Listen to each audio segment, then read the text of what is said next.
Makinis, manipis, minsan, madungis, pero masarap. Mwah! I-kiss. Sexy time na. Sexy Mega! Yung sinabihan mo siya na never mind, I'll find someone like you. Talaga ba, be? Gusto mo bang makahanap ng isa pang katulad niya? Pangit na, manloloko pa? Talaga ba? Gusto mo pa? Dapat nga hindi eh. Dapat mag-level up ka na. Lalong-lalo na kung wala naman siyang ibang binigay sa'yo kundi sakit ng ulo. Diba? Tapos nung nag-break kayo, ang sinabi mo sa kanya, never mind, I'll find someone like you. Okay ka lang? Sunga? Ay, nako. Masasabi ko lang, whenever a relationship ends or if your relationship ends, dapat kung magkakaroon ng panibago, pag magsisimula ulit ng panibagong relasyon, make sure na it's a level up. It's an upgrade from the previous relationship. Hindi yung jumowa ka ng barumbado, yung pinangpalit mo, barumbado din! Ano ba naman yan? Diba? Be, matatanda na hindi ko na sasabihin matatanda na tayo.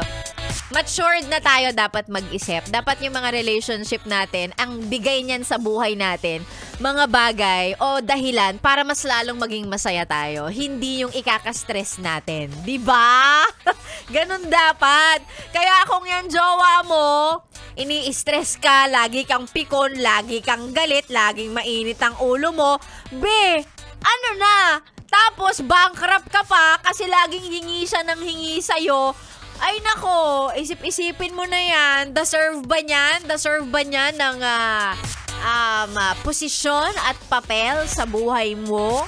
Kung puro stress lang din naman ang binibigay niya sa'yo, dapat yan, diba, pag may relationship, may karelasyon ka, siya ang iyong pahinga. Ah!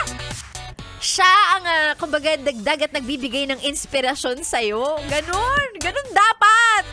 Hindi yung para kang nasa battlefield, lagi kayo nag-aaway, lagi kayo, ano yun? Sakit ng ulo, diba? Yan lang, mga paalala lang ni Sexy Megan. Ay, Sexy Megan na po, opo, ang inyong kasama. Ang dami ko na namang sinabi. Kasi si Adele, ano ba? Tayo po ang magkakasama all the way hanggang mamayang tanghali. Opo, dahil programa ko na to. It's a beautiful Friday morning for everybody, for all of us.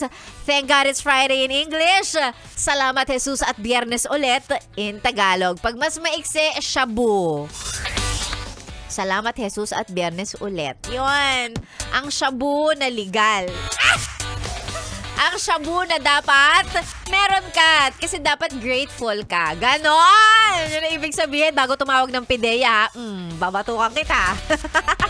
Salamat Jesus at Biyernes ulit. Thank God it's Friday. Opo, tayo na magkakasama sa mga gusto magpa-shoutout. Pwede isend lang sa ating Facebook page. That's DJ Megan Yes FM. Ayan. Paki-follow, paki-like na rin po yung page na yan para dumami yung followers ko at kumita ako sa Facebook.